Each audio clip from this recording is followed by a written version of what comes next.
Ya, kita kembali lagi dalam webinar CNBC Indonesia bekerja sama dengan Direktorat Jenderal Pendidikan Vokasi Kemendikbud RI, Vokasi Spesifik untuk Asia Pasifik dengan saya Anneke Wijaya. Dan kita langsung akan sapa pembicara kita pada hari ini.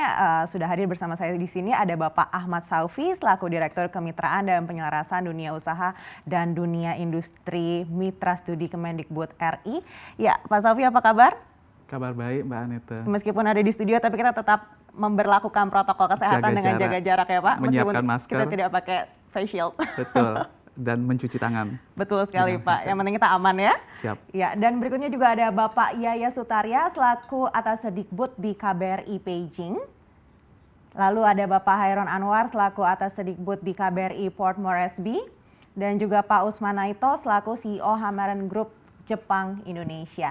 Dan kita akan ke Pak Saufi terlebih dahulu. Pak Saufi, kalau minggu lalu kita sudah membahas ini terkait dengan menu vokasi di Eropa, kali ini kita akan membahas mengenai menu vokasi di Asia Pasifik. Sebenarnya apa saja sih tantangannya untuk vokasi di Asia Pasifik ini? Baik, Mbak Anneke. Apabila kita berbicara vokasi sekali lagi, ada potensi penyedia sumber daya yang baik dari 17.000 lembaga kursus dan pelatihan. 14.000 SMK dan 2.200-an lebih politeknik di sisi penyedia. Di sisi pengguna nanti ada 60.000 lebih pengusaha menengah besar di Indonesia. Nah, apalagi kalau kita bisa link and match-kan dengan potensi-potensi kita di luar negeri. Apabila minggu lalu kita berbicara dengan atas-atas pendidikan di Eropa, sekarang kita ingin melihat peluang dan potensi apa yang ada di seputaran kita di Asia Pasifik. Kita mengundang Pak Yaya hari ini untuk bercerita tentang bagaimana peluang kita mengirim anak-anak kita ke China. Kemudian kita juga melihat bagaimana Pak Usman nanti bisa bercerita peluang dan tantangan kita kalau kita bisa meletakkan atau menaruh anak-anak kita pendidikan khususnya kejuruan atau vokasi ini di Jepang. Kemudian kita juga bisa melihat bagaimana sih kualitas pendidikan kita kalau kita komparasi dengan kondisi di Port Moresby, di Papua Nugini. Kita bisa mendengar pendapat langsung dari Pak Hairon Anwar. Nah, Kementerian Pendidikan dan Kebudayaan memiliki 17 atase pendidikan di seluruh dunia. Nah, 17 atase pendidikan inilah adalah perpanjangan tangan atau agents Kementerian Pendidikan untuk melihat langsung sebagai jendela atau bisa juga sebagai pintu bagaimana peluang dan tantangan vokasi yang ada di luar negeri, dan hari ini kita membahas khususnya tentang kekuatan vokasi di Asia dan Pasifik. Kurang lebih itu Mbak Andi. Ya baik, kalau begitu kita akan langsung tanyakan ke Beijing terlebih dahulu ya Pak Saufi, mungkin ke Pak Yaya. Pak Yaya, ini China merupakan salah satu pusat industri teknologi, informasi dan komunikasi. Di sana ada Huawei, tepatnya di Guangdong begitu ya. Kira-kira apa kerjasama yang bisa dilakukan antara Indonesia dengan China untuk vokasi di bidang TIK atau kecerdasan artifisial? Terima kasih, pertanyaan yang sangat bagus sekali. Jadi sebelum kita bahas ke sana, saya gambarkan dulu terkait dengan kerjasama vokasi saat ini yang ada di yang China, antara Indonesia dan China. Bahwa memang eskalasi kerjasama vokasi ini semakin meningkat, sudah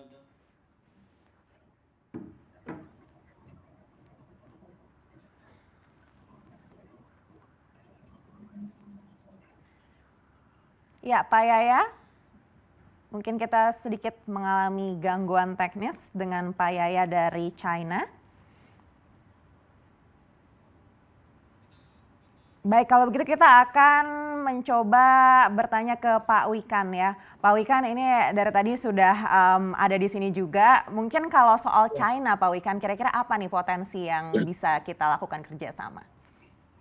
Sejauh ini sudah cukup banyak sekali Mbak. Oh iya, tadi saya lupa menyampaikan, saya asli D3 Mbak, jadi D3 terus kemudian S1 di UGM, D3 UGM, terus baru lanjut kuliah ke S2 dan S3 karena jadi dosen.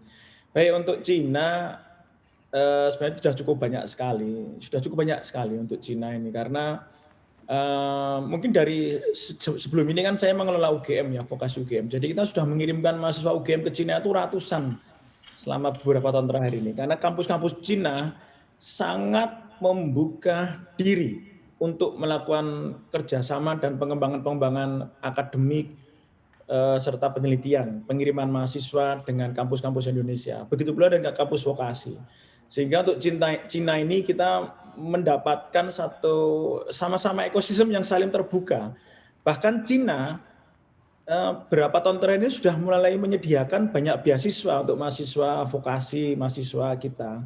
Jadi untuk pertukaran mahasiswa, sit-in, bahkan double degree, joint degree, riset kolaborasi, serta saring pertukaran mahasiswa itu sudah cukup banyak. Nah, kita ingin meningkatkan lagi saja secara jumlah dan juga secara kualitas tentunya, Mbak. Karena Cina sebenarnya sudah sangat membuka diri. Tahun-tahun terakhir ini sudah cukup lama mereka membuka diri untuk kerjasama internasional.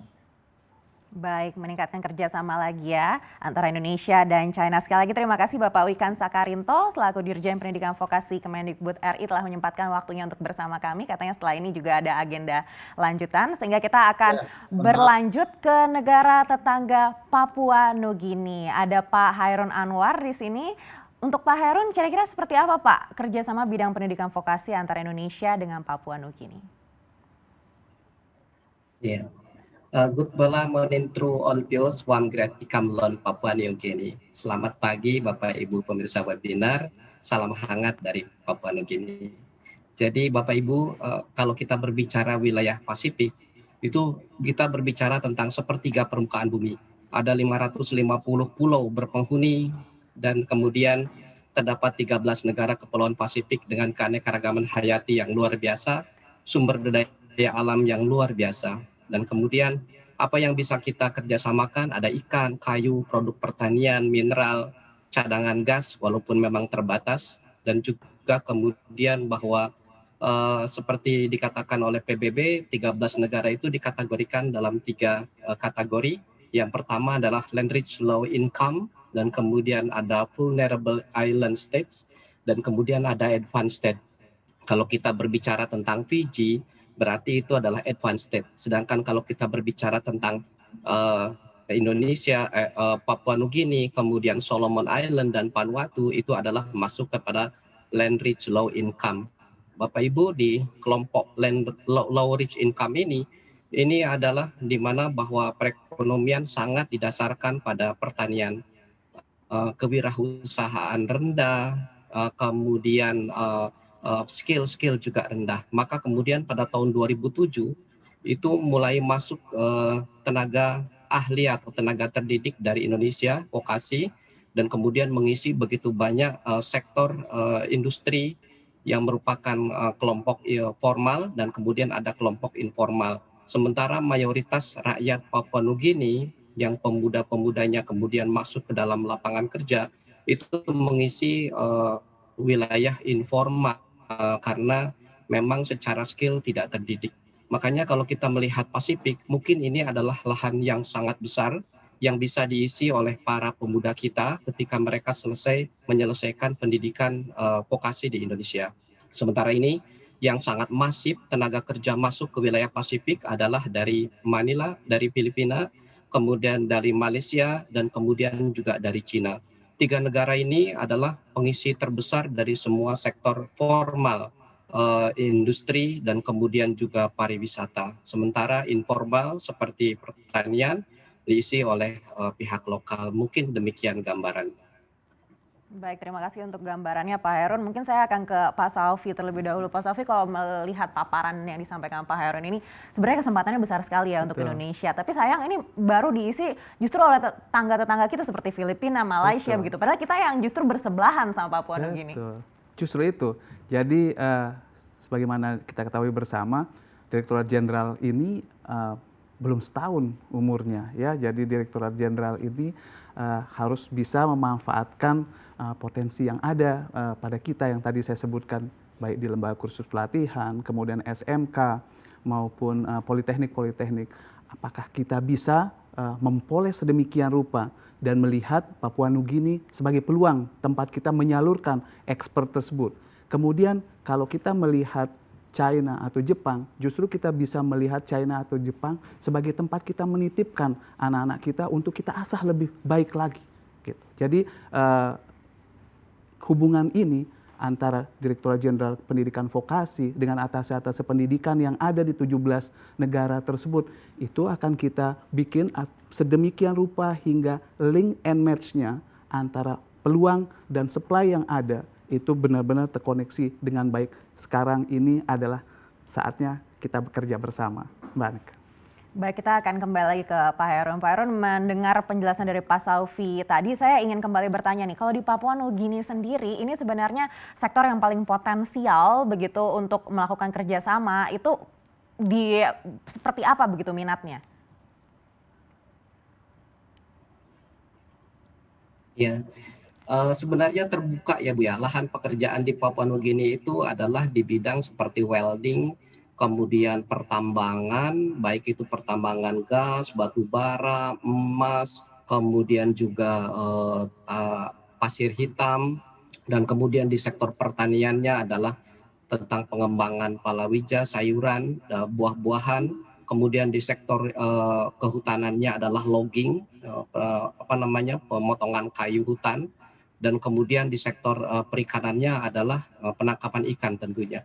Jadi saya setiap Sabtu dan Minggu itu suka berwisata ke pantai dan kemudian menyewa perahu boat dan kemudian saya membawa alat tembak. Jadi di sini para nelayannya itu tidak memakai jaring tapi mereka berenang di laut dan menembak ikan. Dan itu luar biasa, ikannya banyak sekali ya, pilihannya banyak, besar-besar, dan ikan yang ditangkap pun juga ikan tuna.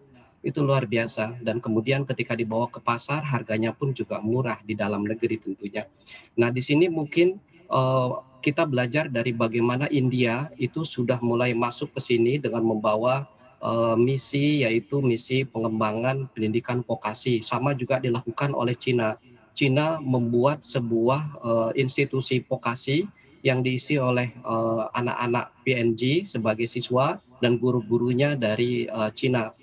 Mereka membidik dari sektor perikanan. Jadi mereka mendidik para nelayan modern dan kemudian Cina memberikan pinjaman dalam bentuk kapal dan bagaimana kemudian hasil laut itu diolah, diproduksi sedemikian rupa dan kemudian dilempar ke pasaran Asia melalui Cina tentunya. Jadi sebenarnya terbuka banyak. Jadi melalui pendidikan itu terbuka. Sehingga saya berharap bahwa ke depan ada semacam kerjasama yang saling menguntungkan antara dunia usaha dan juga Dirjen Vokasi tentang bagaimana bahwa kita membuat sekolah model seperti Cina di sini. Kemudian kita melingkan dan kemudian dalam waktu bersamaan kita pun menggeret begitu banyak tenaga-tenaga terlatih dari kita yang akhirnya kemudian menjadi mentor dari orang-orang Papua Nugini di sini untuk mengembangkan sektor baik itu pertanian, kehutanan, industri pertambangan maupun perikanan yang sedang digarap oleh India dan Cina. Baik, ini sebenarnya sektornya banyak sekali. Saya akan kembali lagi ke Pak Saufi. Pak Saufi tadi sudah disampaikan oleh Pak Hairun, ini ternyata katanya China sudah masuk duluan. Biasanya kalau China masuk ini kan masif begitu karena dananya juga jauh lebih besar begitu. Tapi kita nih sebelahan sebenarnya. Kira-kira potensi kita masih seperti apa sih Pak? Ya, jadi menyambung pernyataan dari Pak Hairun tadi, kita bisa melihat Papua Nugini itu sebagai peluang bagi kita. Namun di dalam negeri pun kita juga punya tantangan yang tidak kalah tadi, yaitu kita harus memoles sedemikian rupa anak-anak kita. Di mana sih letaknya kita harus meningkatkan kepiawaian atau kepandaian bekerja? Apakah totalitas 6 semester di dalam kelas bagi anak-anak 6 semester di dalam kelas ya bagi anak-anak SMK, atau kita juga memberi mereka kesempatan dengan merdeka belajar di dunia usaha dan dunia industri. Ya, untuk itu kita harus bisa melihat apa-apa yang pernah dilakukan negara luar. Contohnya China seperti tadi, kemudian nanti kita akan mendengar bagaimana penjelasan tentang Jepang. Sehingga dalam forum atau kesempatan seperti ini, tugas kami adalah mengkatalisis bagaimana potensi yang ada baik di dalam negeri maupun yang ada di luar negeri benar-benar bersinergi, dimitrakan dan diselaraskan. Jadi kembali bahwa tujuan kita berkumpul pada pagi hari yang berbahagia ini adalah sebenarnya saling mendengar, kemudian tidak ada kata terlambat untuk kita memulai sesuatu yang lebih baik dari yang sebelumnya sudah kita lakukan. Demikian Mbak Neta. Baik, tidak ada kata terlambat. Berikutnya saya akan coba tanya ke Pak Usman Naito selaku CEO Hamaren Group Jepang Indonesia. Pak Naito, kalau mendengar yang tadi disampaikan Pak Hairun juga lalu ditanggapi oleh Pak Saufi, kira-kira apa sih yang bisa kita contoh begitu dari China? Halo, selamat siang, selamat pagi Mbak Anneke, terima kasih. Eh, mungkin Jepang ya, Mbak ya. Saya kan sebelum melangkah ke sana, Mbak, saya akan bercerita tentang Jepang, tentang statistiknya orang-orang Indonesia yang bekerja di Jepang. Jadi Jepang ini sedikit berbeda dengan negara-negara lainnya. Secara umum ya, para pekerja di Jepang ini dari Indonesia itu terbagi menjadi tiga. Yang pertama adalah tenaga magang, yang kedua tenaga SSW atau Specific Skill Worker, kemudian tenaga ahli, engineering, dan sebagainya. Dari secara regulasi lulusan vokasi sebenarnya kita bisa mengisi ketiga jenis izin tinggal yang saya sebutkan tadi. Akan tetapi untuk saat ini tenaga magang ini dipenuhi orang-orang Indonesia kebanyakan dari lulusan SMK mencapai 90%. Jumlahnya adalah 32.000 lebih. Itu pun Indonesia untuk level SMK dari tenaga magang ini kita masih kalah jauh dengan negara-negara tetangga kita seperti Vietnam yang mencapai 39%, China mencapai 35%, kemudian Filipina juga mencapai 10%. Sementara kita 8,1% saja, yaitu 32.000 orang. Kemudian tahun 2018 kemarin, akhir 2018 kemarin, pemerintah Jepang menerbitkan aturan baru yaitu izin tinggal dengan SSW yang saya sebutkan tadi, Specific Skill Worker. Ya. Nah, di sini seharusnya tenaga-tenaga lulusan vokasi kita bisa mengisi di sektor ini. Sejak diluncurkan tahun kemarin, ya, tahun 2018 kemarin, pemerintah kita juga sudah mentargetkan untuk bisa merebut pasar di sektor ini 20% atau sekitar 60.000. Itu target dari pemerintah kita.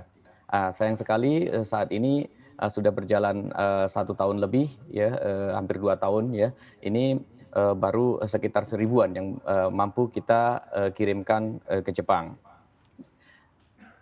Begitu juga untuk level di atasnya, yaitu level engineering atau yang level selevel itu, ya. Itu kita persentasenya sangat kecil sekali dibanding dari negara-negara lain di tetangga-tetangga kita. Sementara di Jepang sendiri kita ini sekarang ada orang asing yang bekerja di berbagai sektor. Itu ada 2,8 juta orang asing yang bekerja di berbagai sektor di Jepang sendiri. Saya kira ini akan menjadi PR kita bersama, bagaimana kita bisa meningkatkan kualitas lulusan vokasi kita untuk bisa bersaing di lapangan kerja di perusahaan-perusahaan Jepang yang ada di Jepang maupun di Indonesia. Begitu Mbak Anneke.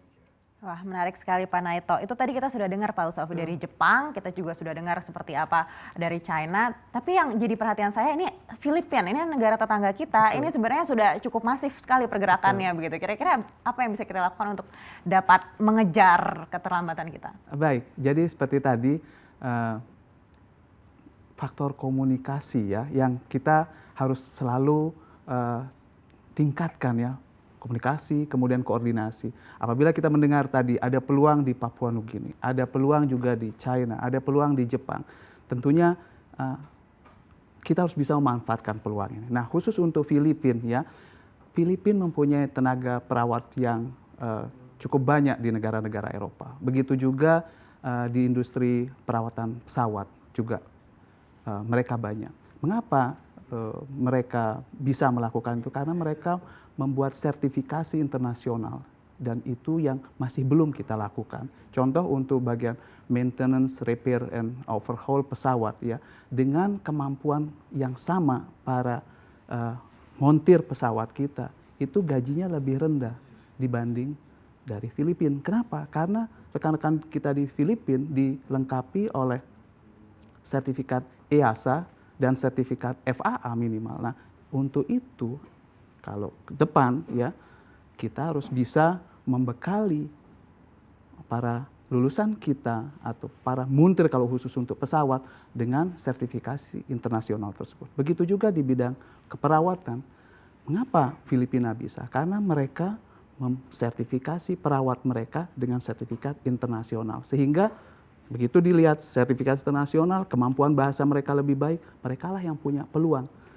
Apa-apa yang terjadi hari ini adalah buah dari kejadian masa lalu. Jadi kita tidak perlu menyesali apa yang sudah ada. Kita harus perbaiki sekarang dengan adanya Direktorat Jenderal baru ini. Kita lihat apa-apa yang masih kurang yang dilakukan di masa lalu, kemudian kita perbaiki, kemudian kita manfaatkan peluang-peluang berita dari mancanegara melalui atas pendidikan. Kemudian peluang itu harus segera kita tindak lanjuti dengan action plan, langsung misalnya sertifikasi tadi, kita harus sertifikasi internasional. Kemudian peluang bagaimana China melakukan hal seperti itu. Kita bisa contoh seperti minggu lalu dengan Eropa. Mana yang bisa kita ambil dari Eropa atau dari Asia Pasifik kita ambil, kita anggap itu sebagai pilihan menu yang cocok kita laksanakan di Indonesia, kita sesuaikan, kita cocokkan dengan kondisi dalam negeri kita. Tentunya dengan sosiologi, antropologi masyarakat kita. Demikian Mbak Aneke. Sertifikasi menjadi kunci kalau kata Pak Saufi begitu ya. Saya akan kembali ke Pak Naito. Pak Naito, kalau berkaca pada pengalaman di Jepang, sebenarnya apa sih keunggulan tenaga kerja dari Filipina dibandingkan dengan tenaga kerja kita dari Indonesia? Ya, tentunya sudah disampaikan tadi oleh Pak Ahmad Saufi bahwa sertifikasi itu sangat diperlukan sekali. Akan tetapi untuk di Jepang ini yang sangat diutamakan adalah masalah komunikasi, di mana kita harus bisa meningkatkan cara komunikasi yang baik. Artinya calon pekerja kita tentunya harus menguasai bahasa. Yang di dalamnya tentunya ada budaya dan budaya kerja dan lain-lain ya. Kalau kita lihat dari pengalaman-pengalaman kenapa kita kalah dengan apa namanya Vietnam ya, kita kalah dengan China di sini yang sangat jauh meninggalkan kita, padahal kita memulai tahun 1993 ini lebih dulu memulai pemagangan di Jepang, akan tetapi kita kalah banget. Kita 8,1 sementara Vietnam yang mulainya di akhir tahun 90-an itu sekarang sudah mencapai 39%. Itu adalah satu masalah bahasa. Yang kedua adalah masalah kemudahan-kemudahan ya. Kemudahan-kemudahan bagaimana mereka bisa pergi ke Jepang. Begitu Mbak Aneke.